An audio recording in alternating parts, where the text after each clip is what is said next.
जब विजय ने किसी की बात नहीं मानी तो दोस्त रमेश को उसे समझाने की जिम्मेदारी दी गई। रमेश ने उसे बहुत समझाया पर वह टस से मस नहीं हुआ। दरअसल विजय ने राज्य लोक सेवा आयोग की प्रारंभिक परीक्षा दी थी।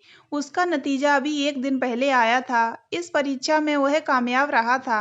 इसके बाद मुख्य परीक्षा थी। विजय का मानना था कि उसे परीक्षा के लिए जी जान से तैयारी करनी होगी।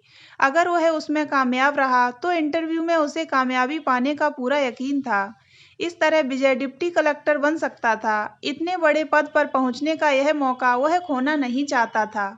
दोस्त रमेश ने समझाया कि शादी के बाद भी मुख्य परीक्षा की तैयारी आसानी से की जा सकती है। उसकी पत्नी के होने से तैयारी में मदद मिलेगी, नुकसान नहीं होगा। शादी के बाद न चाहते हुए भी मेरा ध्यान बट जाएगा, इसलिए मैं शादी नहीं कर सकता। लड़की वालों को खबर भिजवा दो कि वे अपनी लड़की के लिए कोई और लड़का देख लें। आखिरकार थक कर लड़की वालों को यह संदेश भिजवाया गया। लड़की वालों को यह बात बहुत बुरी लगी। उन्होंने शादी की पूरी तैयारी कर ली थी।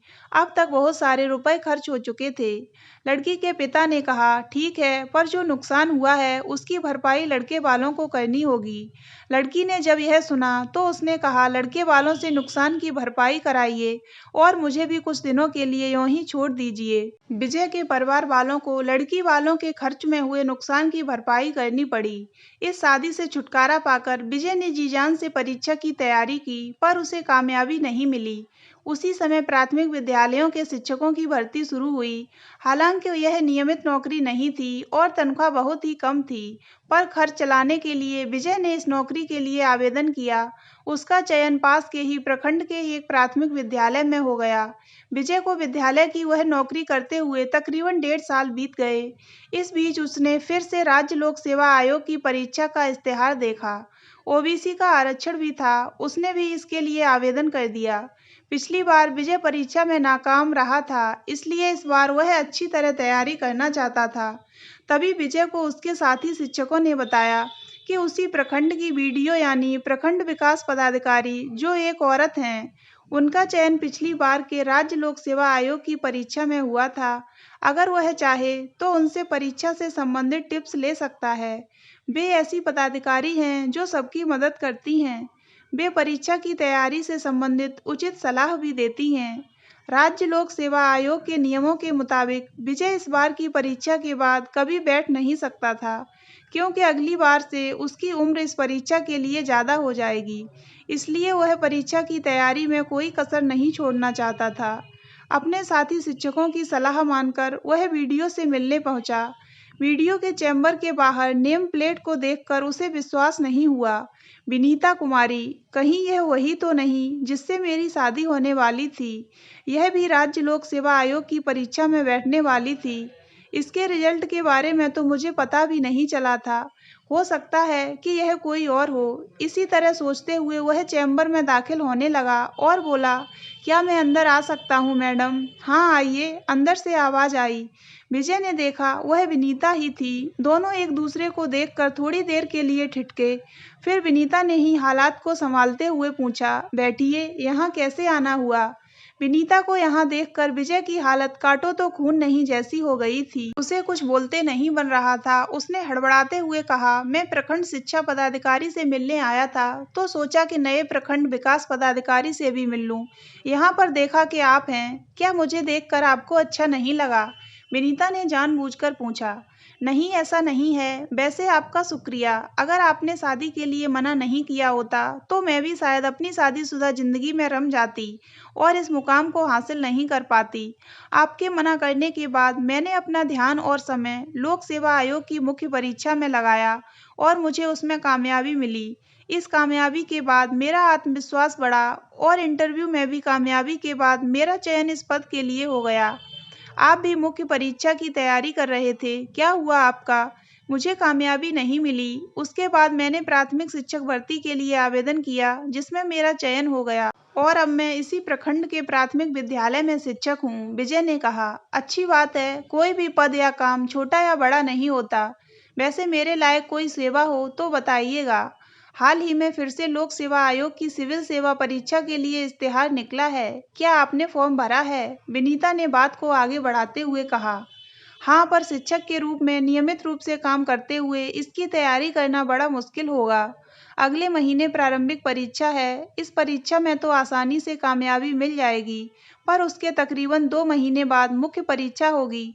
उसके लिए कम से कम 2 महीने की छुट्टी चाहिए। इसके लिए मैंने आवेदन भी दे दिया है, पर इतनी छुट्टी मिल जाएगी, इसकी उम्मीद कम ही है। मुझे आपकी मदद करके बहुत खुशी मिलेगी। मैं आपकी छुट्टी के लिए प्रखंड शिक्षा पदाधिकारी से अनुरोध करूंगी। मुझे पूरा भरोसा है कि वे मेरी बात मान लेंगे और आपको 2 महीने की छुट्टी मिल जाएगी। विजय को कुछ बोलते नहीं बन रहा था, इसलिए उसने कहा, अगर तैयारी के लिए 2 महीने की छुट्टी मिल गई तो आपकी बड़ी मेहरबानी होगी। क्यों नहीं, मैं आपके लिए इतना तो कर ही सकती हूँ। वैसे भी बहुत एहसान है आपका मुझ पर। मेरा भी तो फर्ज बनता है कि मैं आपके लिए कुछ करूं। विजय पहले से ही शर्मिंदगी महसूस कर रहा था। विनीता की इस बात पर उसने चुप रहना ही बेहतर समझा। थोड़ी देर चुप रहने के बाद उसने जाने की इजाज़त मांगी। घर लौटते हुए विजय बहुत पछता रहा था। वह मन ही मन सोच रहा था, काश मैंने इससे शादी की होती, तो हो सकता है कि मुझे भी कामयाबी मिल जाती। इस लड़की से तो मुझे परीक्षा की तैयारी में मदद ही मिलती, नुकसान तो होता नहीं। अब विजय को पिछली कोशिश में कामयाबी न मिलने का उतना अफसोस नहीं था, जितना कि विनीता से शादी नहीं करने के उसके गलत फैसले पर था।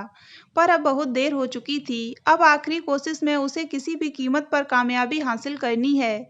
विनीता ने तैयारी के लिए 2 महीने की छुट्टी दिलाने की सिफारिश करने का भरोसा दिलाया ही है, इसलिए अब उसे पूरे मन से तैयारी में जुट जाना चाहिए। अगले दिन विद्यालय पहुंचने पर प्रिंसिपल ने बताया कि वीडियो साहिबा की सिफारिश पर उसकी छुट्टी मंजूर कर ली गई है। प्रिंसिपल ने फिर कहा, सुना है आपने वीडियो साहिबा पर कभी बहुत एहसान किया है, इसलिए उन्होंने आपकी मदद की है।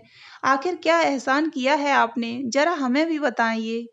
विजय ने झेंपते हुए कहा, मुझे खुद नहीं पता कि मैंने कब उनके लिए क्या किया था। अच्छे अफसर ऐसे ही लोगों की मदद किया करते हैं। वैसे सच पूछा जाए तो एहसान तो उन्होंने मुझ पर अब किया है, जिसका कर्ज चुकाना भी मेरे लिए आसान नहीं होगा। उसी समय वीडियो साहिबा का काफिला स्कूल में आया। प्रखंड शिक्षा पदाधिकारी के साथ स्कूल के निरीक्षण के लिए विनीता वहां पहुंची थी। कार से उतरते ही उन्होंने विजय से कहा, विजय बाबू, पिछली बार पता नहीं आपने कैसी कोशिश की थी, पर इस बार आपकी कोशिश में कमी नहीं होनी चाहिए। मेरी शुभकामना है कि इस बार आपको कामयाबी जरूर मिले। अपनी बात को आगे बढ़ाते हुए विनीता बोली, जिसे खुद पर भरोसा नहीं होता वही दूसरों पर भरोसा नहीं कर पाता। जिसे खुद पर भरोसा होता है उसे अपने साथियों पर भी भरोसा होता है। ऐसे लोग नए साथियों को पाकर जोश से भर जाते हैं, उनके लिए कामयाबी की राह और आसान हो जाती है। इसलिए सबसे पहले खुद पर भरोसा करना ज़्यादा ज़रूरी है। इससे कोई भी राह आसान हो जाती है। पिछली बार शायद आपको अपने आप पर भरोसा नहीं था, इसलिए आपको कामयाबी नहीं मिली। अगर आपको कामयाबी मिल जाएगी तो आपने जो मुझ पर एहसान किया है उसका भी कर्ज चुक जाएगा। इसलिए मैंने आप पर भरोसा करके आपको छुट्टी दिलवाने में मदद की है। इस बार यह भरोसा मत तोड़ दीजिएगा। विजय ने कहा, समझदार लोग एक बार गलती करते हैं, बार बार नहीं। विजय ने अगले 2 महीने की छुट्टी का फायदा उठाकर खूब तैयारी की। इस तैयारी का उसे फल भी मिला। उसने मुख्य परीक्षा व इंटरव्यू में भी कामयाबी हासिल की और उसका चयन प्रशासनिक सेवा के लिए हो गया। विजय इस खबर को सुनाने के लिए सबसे पहले विनीता के पास पहुंचा। उसके चैम्बर में पहुंचकर विजय ने कहा, मेरा चयन प्रशासनिक सेवा के लिए हो गया है। इसमें आपकी मदद भी अच्छा योगदान है। अगर आपने छुट्टी दिलाने में मदद नहीं की होती तो मुझे यह कामयाबी नहीं मिलती। बहुत बहुत बधाई। वैसे मैंने आपकी कोई मदद नहीं की। मैंने पहले भी आपसे कहा है कि आपके एहसान का कर्ज चुकाया है। जरा सोचिए, अगर आपने शादी के लिए मना नहीं किया होता और मेरी शादी आपके साथ हो गई होती तो क्या होता। शादीशुदा लड़की के लिए अभी भी किसी प्रतियोगिता परीक्षा की तैयारी करना बड़ा मुश्किल होता है। परिवार की जिम्मेदारियों के बाद उसके पास खुद के लिए भी समय नहीं बचता है। लेकिन ऐसा मर्दों के साथ नहीं होता। वे सारी जिम्मेदारियों से मुक्त होकर केवल परीक्षा पर अपना ध्यान देकर तैयारी कर सकते हैं। घर में किसी ने खाना खाया है या नहीं, घर की सफाई हुई है या नहीं, इन सब बातों से उन्हें कोई लेना देना नहीं होता।